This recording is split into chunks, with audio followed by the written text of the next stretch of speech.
there are lots of times things go as unexpected ways. All right, we'll talk about dislikes. All right, you don't have to push me too hard. Sure. I will say that sometimes we get it wrong. Like, we had no idea that the rewind video in 2018 was gonna go badly. Like, you watched that and you're like, not bad. Yeah. NFT. I do have a few. I also have one. It's called Goose Ass. Okay. If I'm wrong, you have to buy the Goose Ass for me for $1,000. I don't think I'm gonna be a proud owner of Goose Ass. Honestly, your loss. Well, anyway, we'll check in a few years and we'll see. Okay. I'm down. 5 years. Okay. 5 years. Okay. We did bring a special chair for you. Really? Wait, what's my special chair? Is this the chair? Yeah, special chair. Okay. Have you seen it? No! You got this? Oh my gosh. Yeah. That's I had sick. to bring it for you. Was this like a big part of Q1 budget? Yeah, we went all out. Yeah, I had to go through a couple meetings for this guy. We really splurged. Oh, that's awesome. All right. You know, had to get as many photos as we could of you. Here, we can move this one out. Yeah. Let's put it, we have explosives. We can get rid of it over later. here. Okay. We good to go? I'm nervous for this. A Really? little bit. Yeah. Are you nervous? You don't do content a lot. I'm not too nervous. Okay. I think this is gonna be fun. Am I threatening or non-threatening?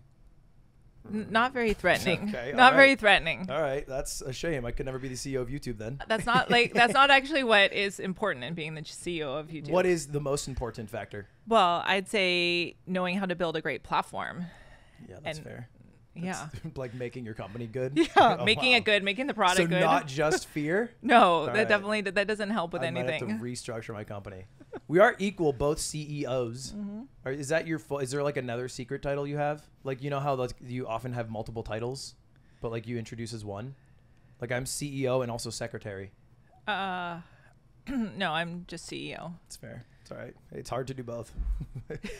So what do you do as secretary? Nothing. Okay. It's just for tax purposes that you have to have a secretary. Oh, okay. And we just Okay. don't have one. You have to probably file notes. Yeah. I have to do the meetings minutes. Well, anyway, welcome, Susan, to the yard set, at least. Not really the podcast. Why are you here, can I ask? Well, you invited me Yeah, to be here. But and why did you accept? Like, I feel like there should be 15 layers of people who are like, bad idea, bad idea, bad idea, bad idea. And then you're like, yeah, you're right. Well, actually, what happened was you asked me, right? I tweeted out. You tweeted it, and my team said, "Why don't you write something like, let's talk about it?" I was like, "No, this seems awesome. I want to be on the show." So I just wrote back, "Yeah, seems like fun." Yeah. And then afterwards, they were all surprised. They were like, "That's not what we were recommending." Is that how, like, okay, did you watch the yard after sending that tweet? Have you seen any of it? I have seen some of it. See, you saw my phone. You Okay. looked at my phone It and you was saw that exciting. it was open to it. You had my video open, and then the recommended Yeah. was also my video, Yes. which was flattering. Yes. Yeah, so you've seen like clips here and there. Yes. Which I is have. why we had SEAL Team 6 take out Slime and tie him down so he couldn't hang out with you, which honestly I think was a great decision. He is a threat and a liability. I'm not worried about Slime. Really? No. Yeah, that's fair. That's actually, you are more powerful than him. Okay, I wrote down like some general notes. Okay. I'm skipping one here. I wrote Susan final boss, and then I said you are like the final Elden Ring boss. And then someone had to explain to you what Elden Ring was from this, which I apologize first of all to you and your team for I feel like the work you have to do vetting all of my questions in comments. Well, first of all, when I come on a creator's podcast or show or video, like I really want to make sure that you ask whatever you want. Like I don't want to have any holdback. So I'm good with whatever questions you have. Really? Yeah. Okay. Well, could we start off with a test perhaps? Okay. I have a test here. Now, first of all, before we jump in, just a few questions. Do you watch YouTube? Yes. And do you watch like I've heard you watch general YouTube, like you were saying when we were downstairs that you watch like general YouTube originals. Do you have like some creators you like? Yeah. Who are they? Well, I don't always not feel allowed to like say? I should say. Okay. I mean, and also I watch a lot of creators. Like You can I say don't you watch just Wendover. It's okay. I watch what? Wendover Productions, Summoning Salt. Those are your big two. I just say I watch a lot of YouTube. Okay. All right. So I watch a lot of different kinds of YouTube, but you know, it's funny because people ask me and they assume, well, you're CEO of YouTube, you must spend a lot of time watching YouTube, right? Yeah. And I do watch YouTube, but that's not the qualifications for the job. It's not like, oh, the more you watch YouTube, the better CEO you are. It's not like the president of the United States watches a lot of baseball. You know, that's America's favorite pastime. You got a company to run. Well, that wouldn't make an amazing, I mean, that's not what you judge your president on, is how much baseball they watch. Yeah. Like what you would want me to be doing as a CEO of YouTube is making the product better, making more advertisers to come and spend money on YouTube, right?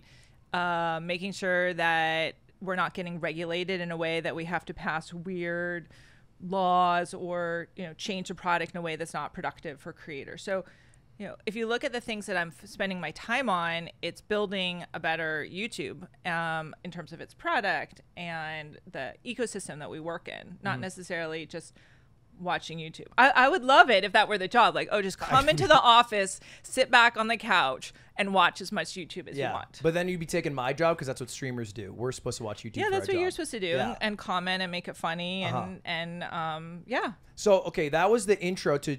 Do you ever watch live streams? Because that's like a different, seedier part of YouTube, and then also other platforms that exist. So I do watch it more. Just like it's not like. Well, I come home from work and then watch live streams. You're not a big live stream person? No, I just want to say I don't spend my free time watching live stream when I come home. I mean, sometimes you have to watch live streams, though. I do. Sure? I do watch sometimes just to see like what people are saying and getting a feel. And I mean, I do want to check in, but I can't say that I come home and watch a ton of live streams. Well, let's do a test if you're down. And this is a very simple test. I'm going to show you an emote that is very important in the live streaming space, and you tell me the emotion that attaches with it. Okay. And then I'm not sure I'm going to pass. I know that we don't have some of the emotes that you would like. Yes. I am aware of that. I know. And so this is introducing you to some of them. And I don't really spend a lot. I do go on competitor sites. What competitors in general? All of them. I do go on all of them.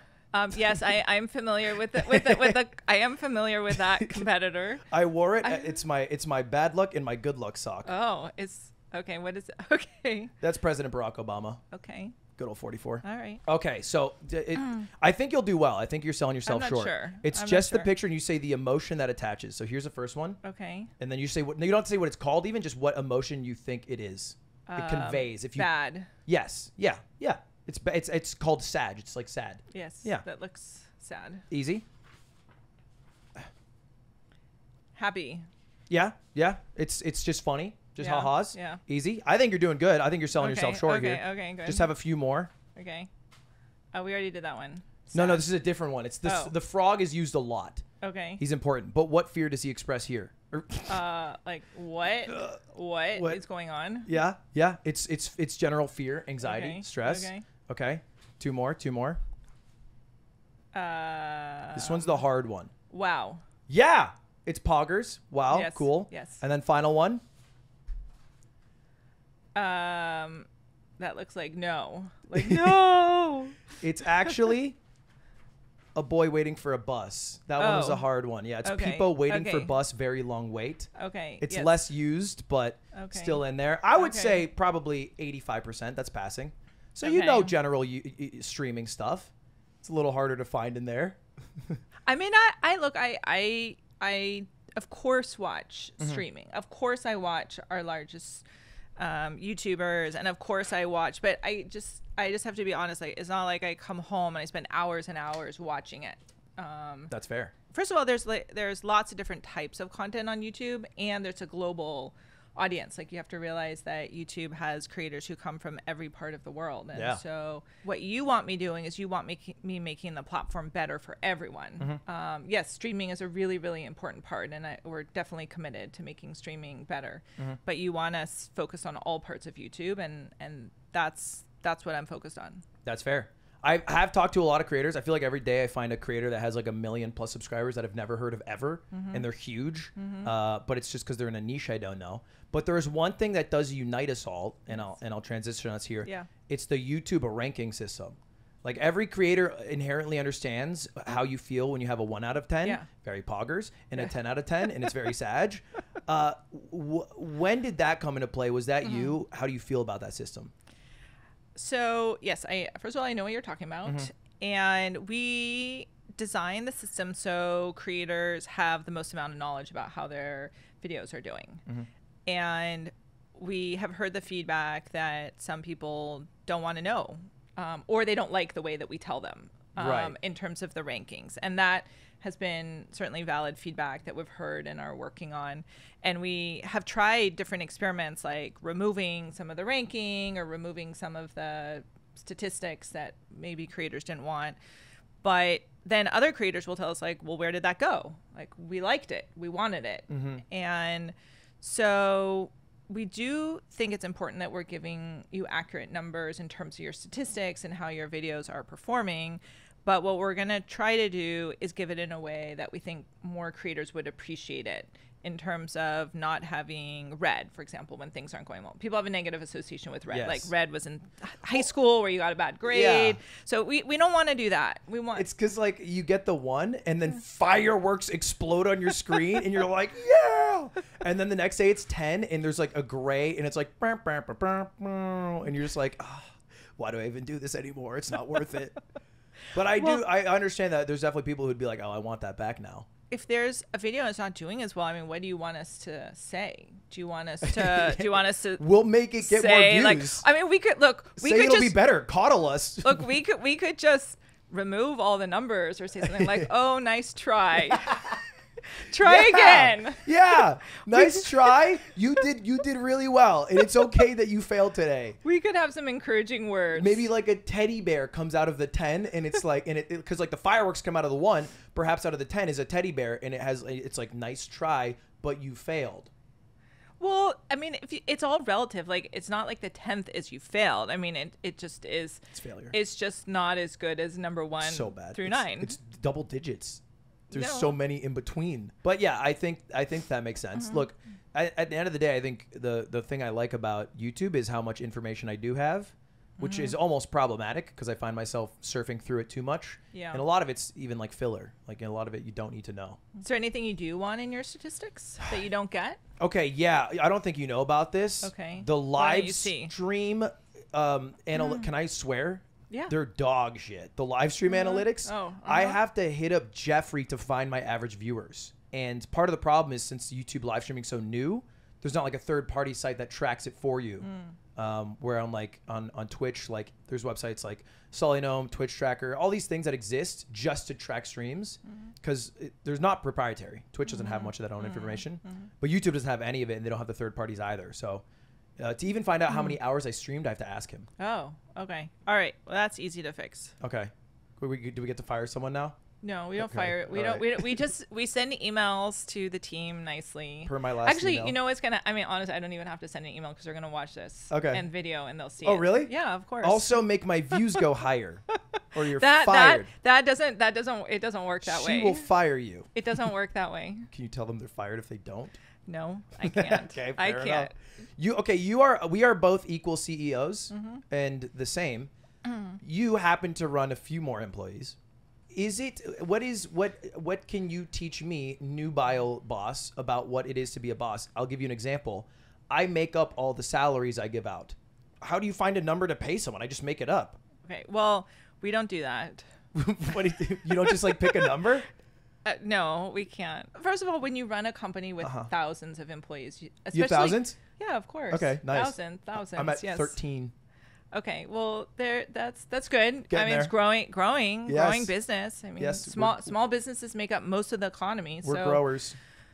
So that's good. But yeah, when you run a big company, you can't just randomly pay people. I mean, we have PhDs in statistics and analytics who go through and make sure that we're paying everyone fairly and right, because and competitively, and so yes, we work really hard to make sure we pay everyone fairly. So it's not just made up. You have like algorithms that figure it out. Can you send them to me or something? Because what I do is like I need a video person, and I'm like, how much do they pay video people, and then I look at like Glassdoor, and I'm like, maybe somewhere in there is fine. Well, the essence is it has to be competitive, right? It has to be enough that they'll leave their other job and feel like they're getting a benefit with you. Right. But we also do cash and equity stock. I don't know. Do you do stock? No. Okay. Well, we're not. So they get like Google stock. Yeah. Yeah. I mean, that's badass. I don't. Alphabet stock, actually. Right. Okay. Of course. My Yes, bad. Alphabet yes, stock. yes. Yeah. That's pretty. Yeah. I get it. And then you're just able to. You just can give them so much. I just make up a number. I guess I could also give them stock of me. Is that how it works? I've never tried that. Yeah, I mean, well, you could have profit sharing. That would be one way. Ew. And they also get the profit? I mean, you could. That's essentially what equity is. Zipper, no shot. Zip. Don't even worry. Don't even listen to what you say in here. Yeah, he's grumbling in the back.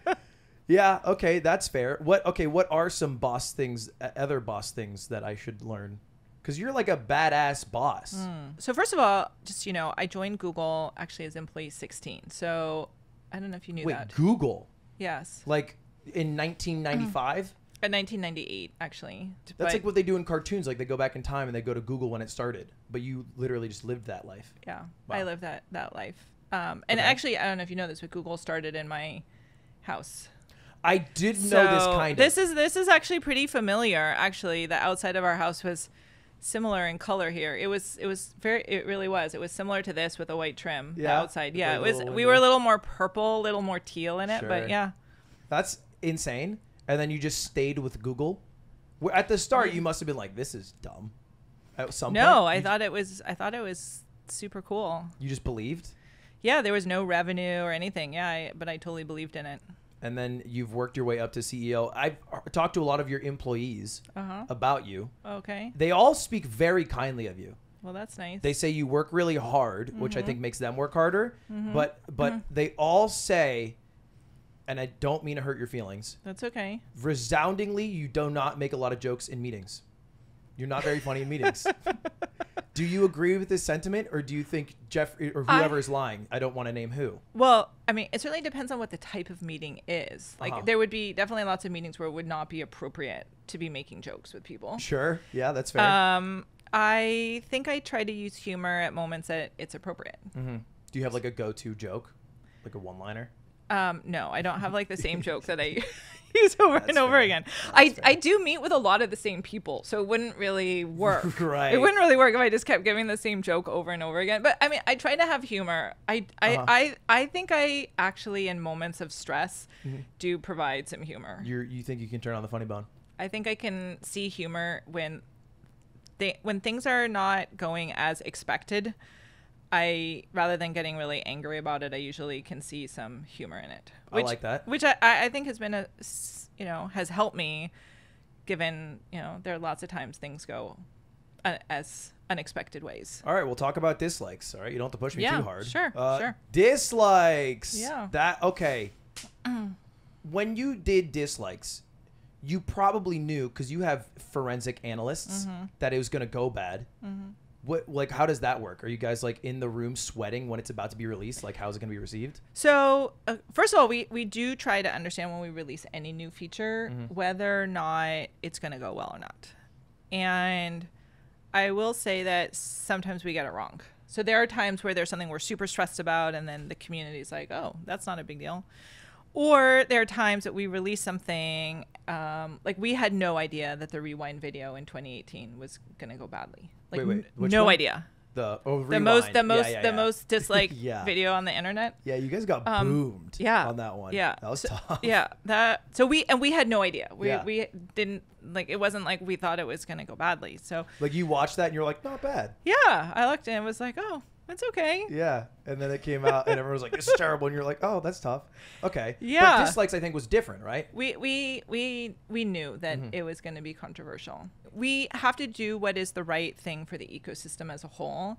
And running the platform, we have access to data that individual creators may not have, meaning that we are looking at all the statistics of how the overall platform is performing and using. And we're not just running one experiment, we're running many experiments, and we're actually running it over a period of time. And so something like dislikes, we ran many experiments on that, and I understand there were people, many people, and yes, we heard loud and clear why people were unhappy with that decision. But then we also saw the impact that it was having on a lot of new creators, and and that's bad, right? Like we need to have and continue to support smaller creators and how they're growing. That's really important for the long-term health of our ecosystem. Sure. And so for something like that, where we have run many experiments, we have really thought about it and heard from many creators who probably, you're not hearing from when we remove the dislike,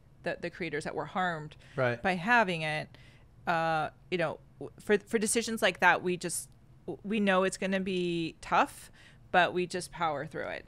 So it's going to come, and you're just like, we'll bear down, maybe screenshot some really funny ones that are like kind of dumb insults about it, move on with the day.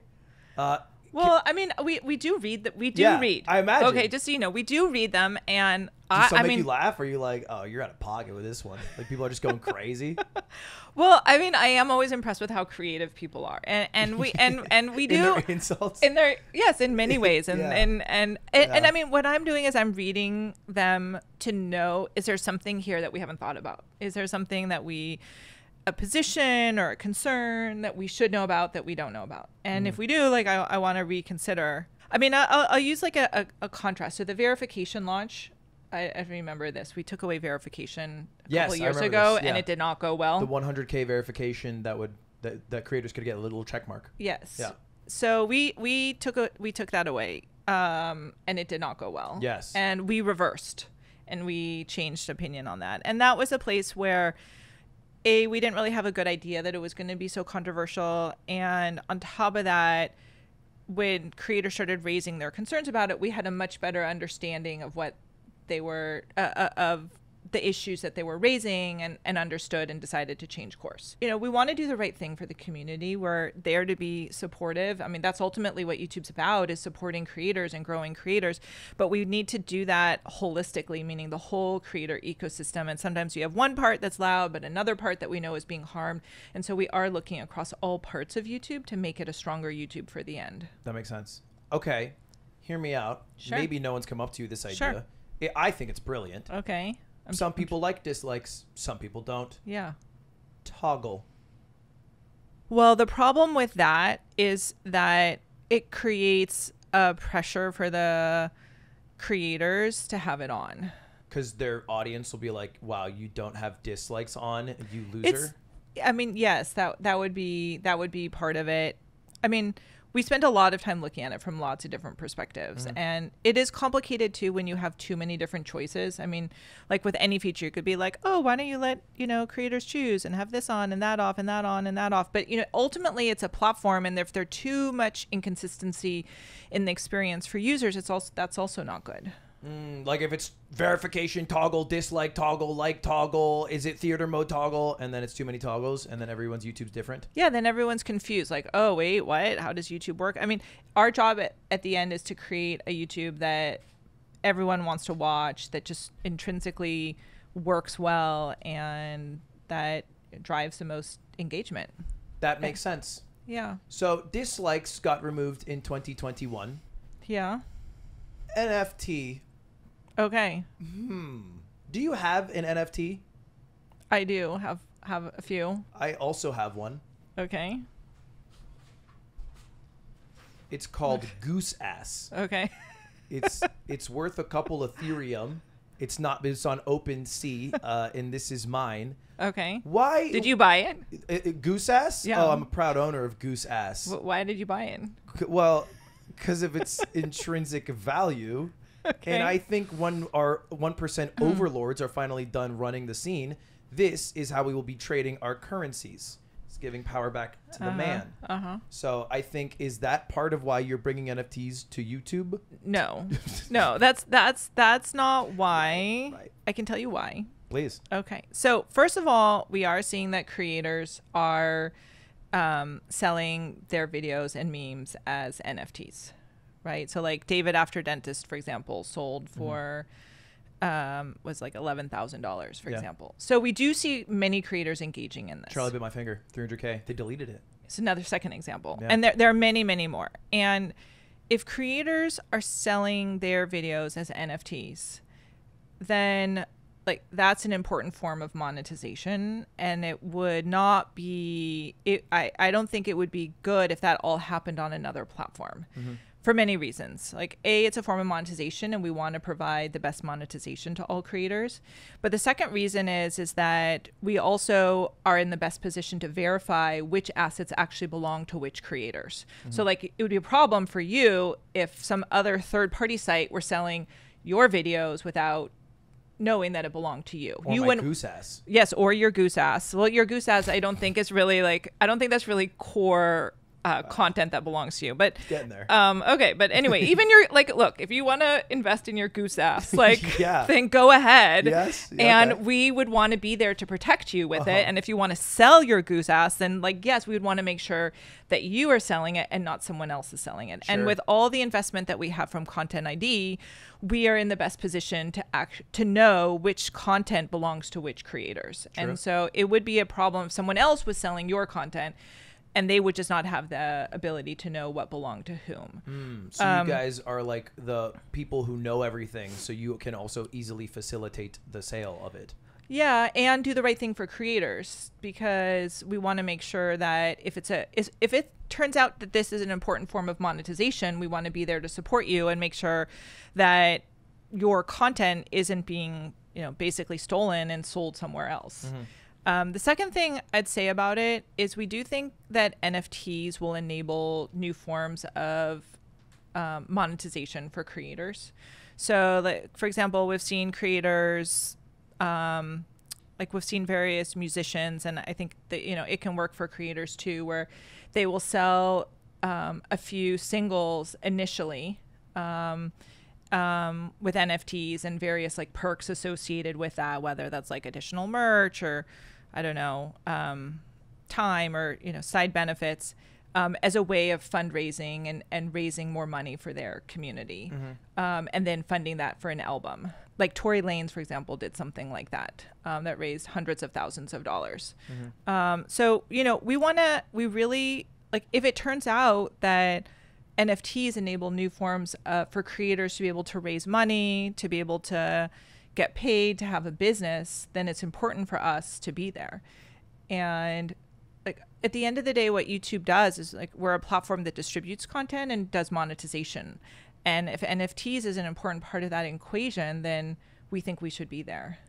Are you concerned at all about the dumb actors and the liability and getting in a CoffeeZilla video where he like roasts you for bad NFTs and that stuff? Is that like a fear? Is that like an internal? I don't think it's not like we're afraid of it. It's just that we think it's going to be an opportunity. And I mean, we're like, wouldn't you want us as your platform to be investing in new technologies where we could generate revenue for creators? I am a bitter millionaire who's mad at other millionaires for how much millionaires want and how much more they get. And I always feel like the rich get richer. And I feel like NFTs don't help what I view as the most important thing that you talked about earlier, which is small creators. Yeah. It's usually just for bigger creators to get more money and oftentimes not do the due diligence of correctly taking care of the community that invests NFTs and actually doing the perks instead of just like, here's my million and run away with the big money bag. But don't you think this could also help small creators? I would actually argue that NFTs can actually help small creators to be able to get started. Like we've seen that already with people, with creators and musicians using it as a form of fundraising and then using that as a way of being able to do additional work. And with a lot of the smart contract stuff, there's potentially a way for creators to have more liquidity where they're only selling a part of the assets. They're raising they're raising some funds, and if the content does really well, they're able to reap some of those benefits from that as well. So I actually would argue it's going to be a really important tool in the future to help small creators. That's fair. And if any creators out there want to get a lot of money, invest in Goose Ass and you will be rich. Sorry, that was a sponsor. Speaking of monetization, I don't know if you saw this video Hank Green dropped.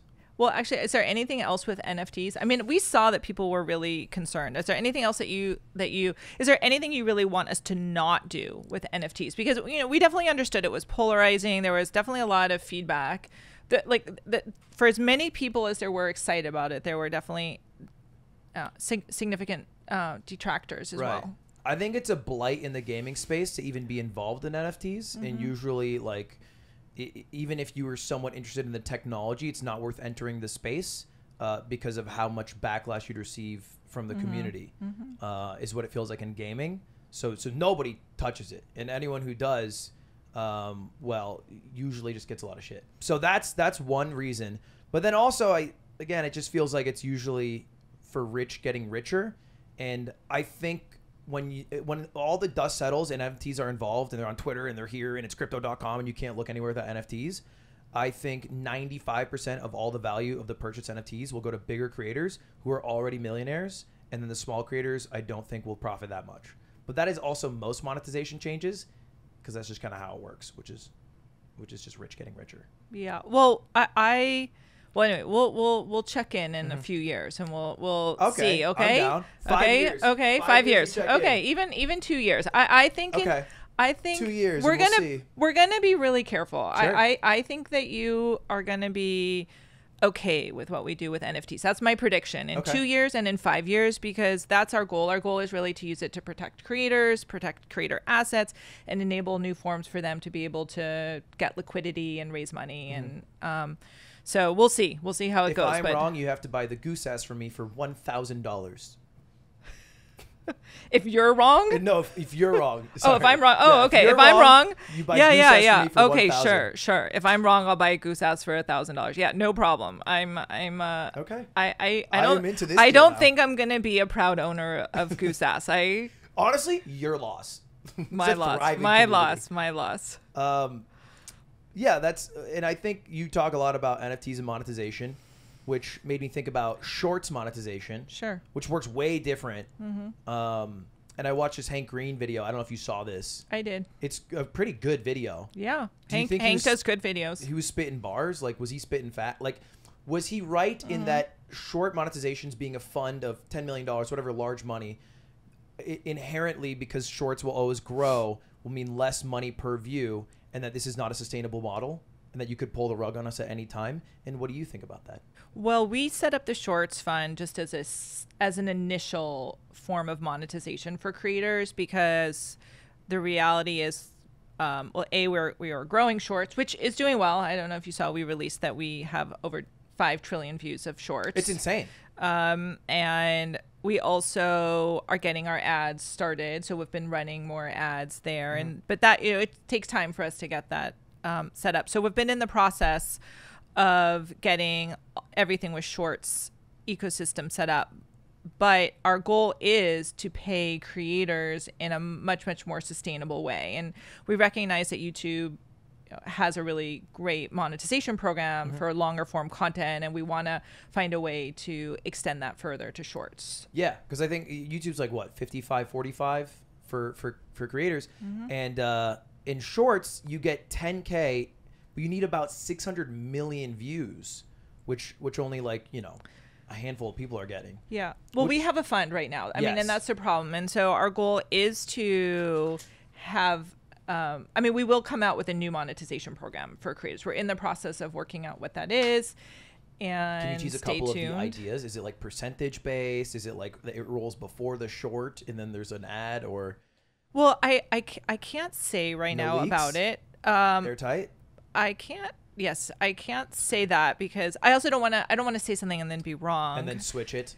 Yeah, but I can tell you that I over the years we've seen many ways that our monetization program has not necessarily been ideal, but we didn't have any way to do anything about it. Like, an example would be, because we pay for ads that are shown on the video, right?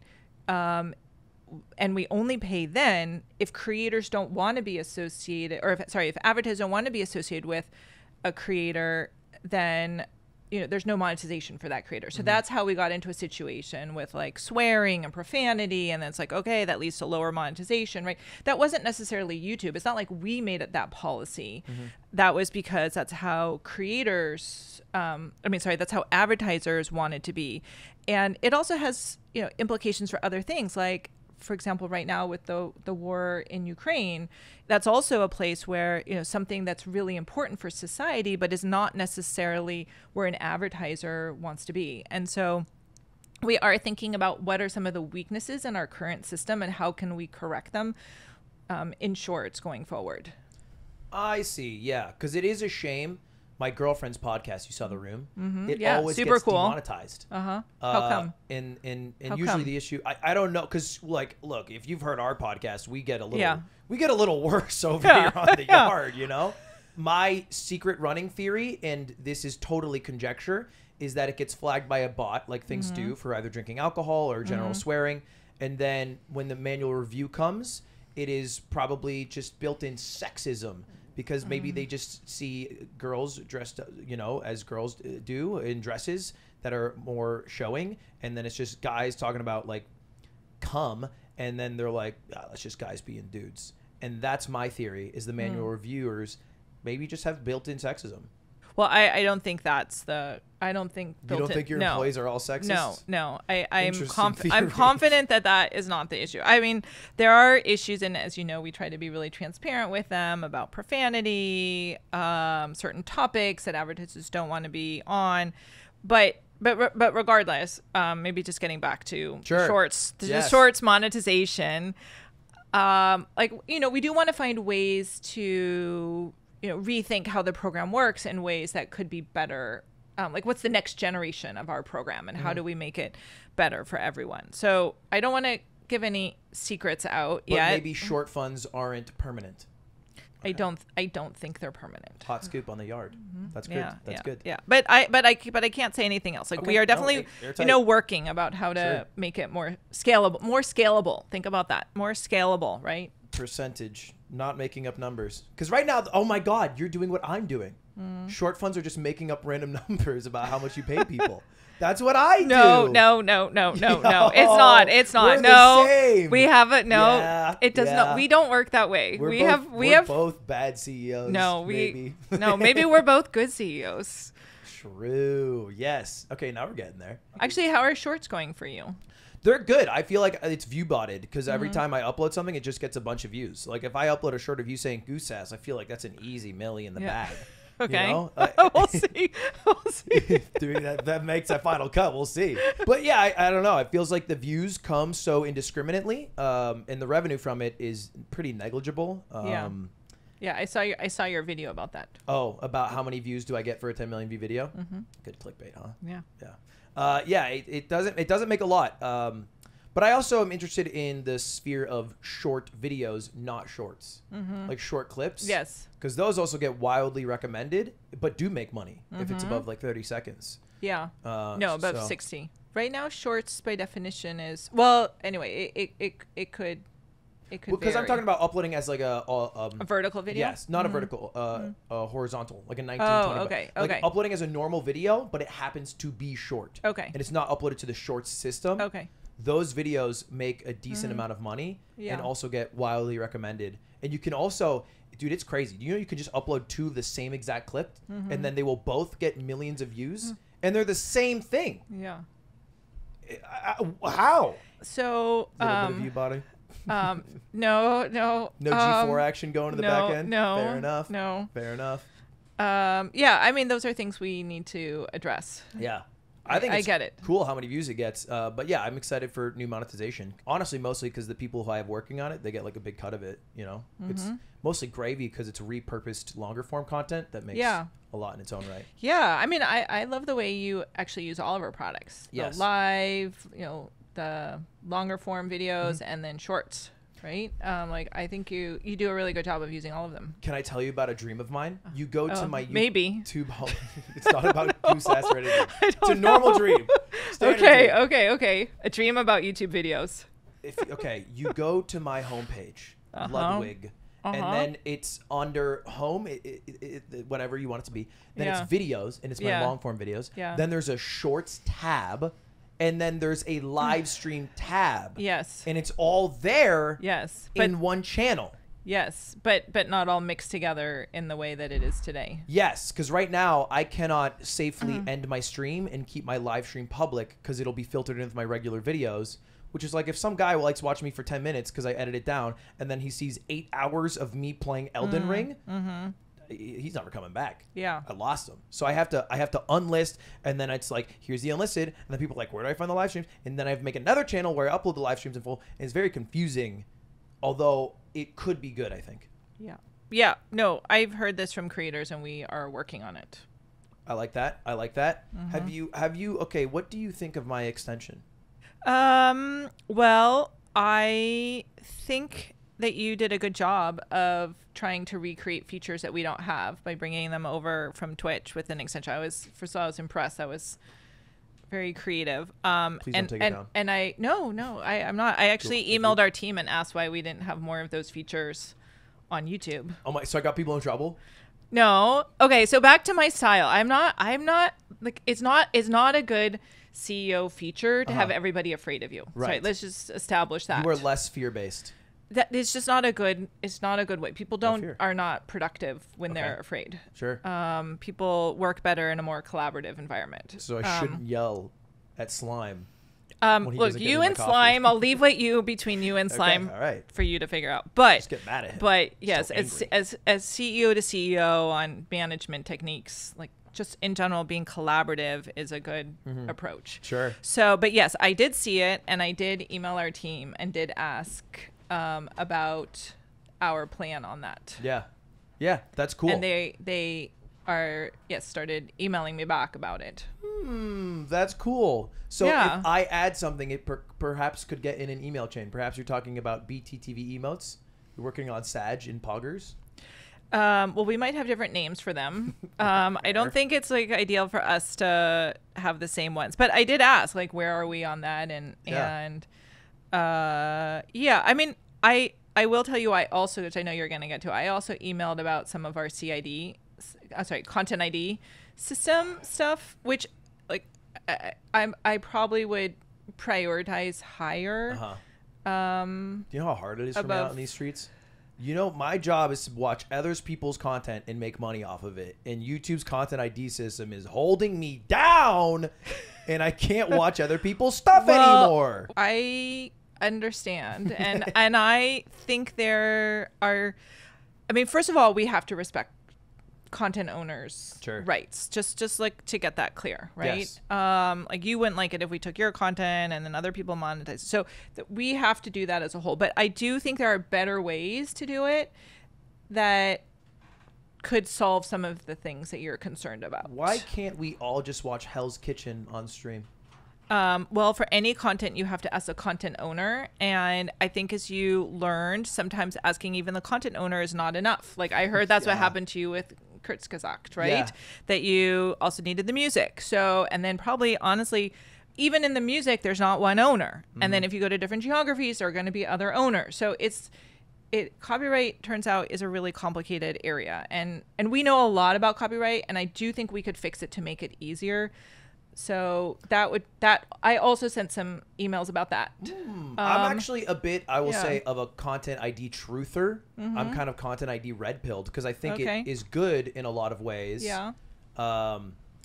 Because it does just guarantee getting money if people look at your stuff. Yeah. And I know there's a bit of misuse. There's some article that was like $2 billion in like fraudulent. Okay, can I tell you about an exploit? Sure. On your website? Okay. Do you know the way it works is if you content claim something, you will get the revenue. And if something else content claims it, then they will get the revenue. And they share it, right? In a 50-50 way. Right? Well, I mean, there are disputes. And yes. If there are disputes, then we figure out who the content owner Assuming it's genuine.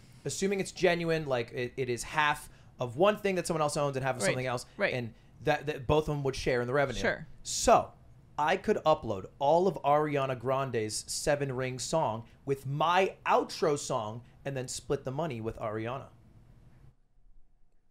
I mean, that might depend upon what Ariana feels about that. Well, I mean, I'm in the video, Ariana. It's my outro song. I would say it maybe even provides more value. Have you done it? No, never. Okay. Because I don't want you guys to get mad at me And cause I don't know, I feel like probably a weekend you're like, I regret signing this guy when I got banned 4 times that you probably heard You about. didn't get banned. I know, but you that's thought what I you were called getting. it. You thought you were getting banned, but you weren't. You just Susie, didn't know how our system worked. Here's the thing. I thought I was getting banned. I figured out I wasn't within 10 minutes because Jeffrey messaged me, and I still said I was getting banned because it sounded better. And I was like, someone on YouTube's getting mad at me for this. I saw that, and I wrote to our team. I'm like, wait, what? What's going on there? And they're like, oh no, it's okay. He didn't really get banned. I also streamed on Twitch for 30 seconds. Did you see that? I missed that part. It didn't happen. I'm kidding. It was a lie. It was okay, a well, farce. see, okay, so I was right. I didn't see it. That never happened. So at any point, like how long in did it take for you to regret the signing? I don't regret the signing. You paid me like too much money. I'll say it. Like I'm not doing that much out here. Well, I don't know. I'm here. I guess. I mean, if I really regretted it, I wouldn't have come here. Okay. Would I? That's fair. Was it like another employee that like flipped the switch to bring all my views up? How did that work? Because they went up after the signing. No, we don't have employees that flip switches to raise views. Well, Sorry. I'm a big Pokey main fan, tier 3. And Zipper, can you pull up the image? Pokey, when she switched over to or signed with twitch.tv, showed this image where her views went down on the day of her signing. I think you took her views and gave it to me like a twin eating its twin in the embryo, and I gained her power. No, our systems don't work that way. Okay. It's fair enough. It's not like a like guy. Good theory. Yeah. Good theory, but it doesn't work that way. It's not like a guy named like Ted who just is like whoop, and up on the volume. I mean, probably what happened is there was news that you were coming to YouTube, and more people came and started watching you, and then our systems learned, oh look, like there's this guy, he's good. Start watching him, and our systems start recommending you. Yeah. That's probably what happened. Heard it Realistically, here it first. wasn't Ludwig is good. Yeah. Yeah. I don't know. The views went up. I'm not complaining. I'll be a part of this. But I was just, I mean, I imagined, do you even fully understand the algorithm?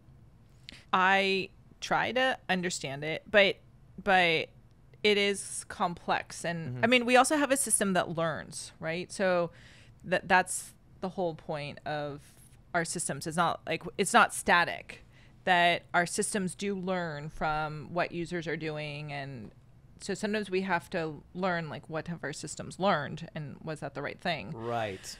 But I mean, I generally understand how it's working and how we could do more or better. But, we use a lot of really, really advanced machine learning to figure out and predict what are the videos that any one user would want to see.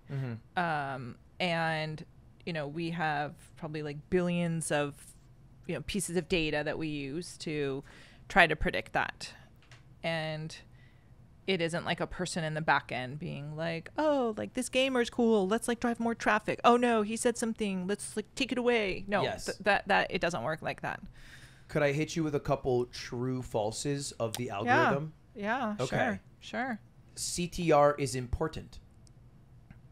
Probably, yes. The way to think about it is like, if you were a system and you were predicting whether or not a video was going to be successful and a user would want to watch it, like, if nobody clicked on the video, probably it's not a very good video, or the thumbnail's not very good. But it's not just one factor. Like, sure, maybe click through could be infrequent, but the user then watches a long video afterwards. So there could be a topic that is really interesting to people, but it's a more obscure topic. That makes sense. I've done a bit of coding. I would just do if Ludwig equal watch, and that's it. That's the whole algorithm. But I think you guys went for something deeper. That would result in a lot of traffic for you for one day, and then everyone would stick around forever in perpetuity. And then the rest of the site would crash. And that's not really good for anyone. Right. Okay. Yeah. Fair enough. It'd crash. That's a great way to put it. Yeah. Okay. So click-through rate important. Average view duration is important. It varies. And probably that will be my answer for everything. Yeah, it varies. Because think about it. For shorts, it would be different than it would be for like our regular videos. Yes. But yeah, I mean, we want to look and see how long is the user engaged. Like, if the user watches the video, is there for 2 seconds, and then goes away, then okay, well, it probably wasn't a very wasn't a good video to recommend for that user. If they click the end screen, which recommends another video, that helps the algorithm.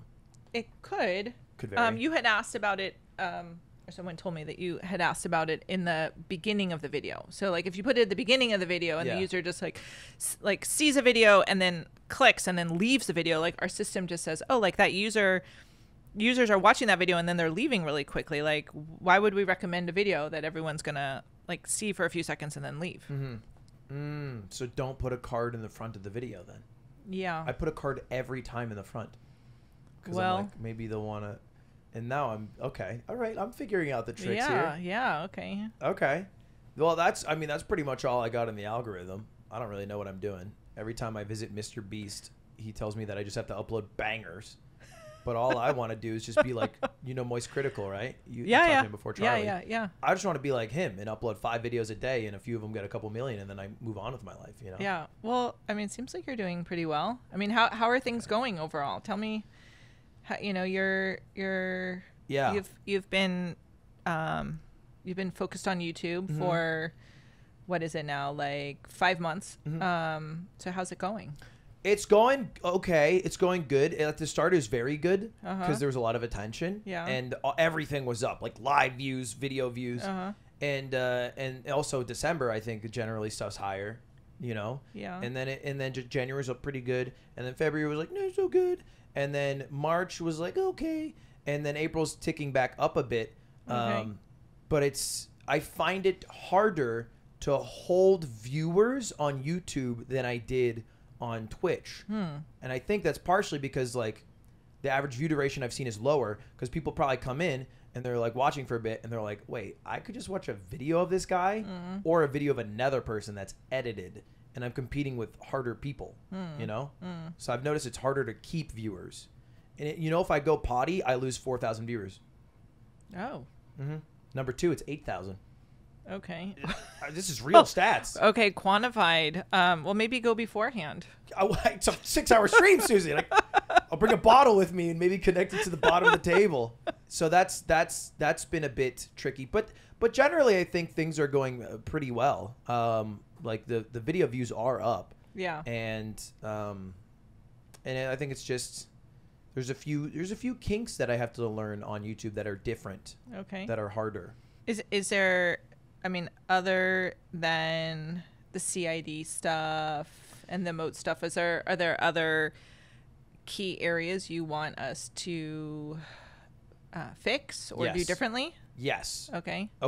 So on a Twitch stream. Tell me all. I will tell you. This is my tell-all. On a Twitch stream, there is a thumbnail when you are watching a stream. If you go to click on it, and it is based off what happened in the past few minutes, and it auto-populates. Okay. On a YouTube video, it will auto-populate a few options, that they think are the best.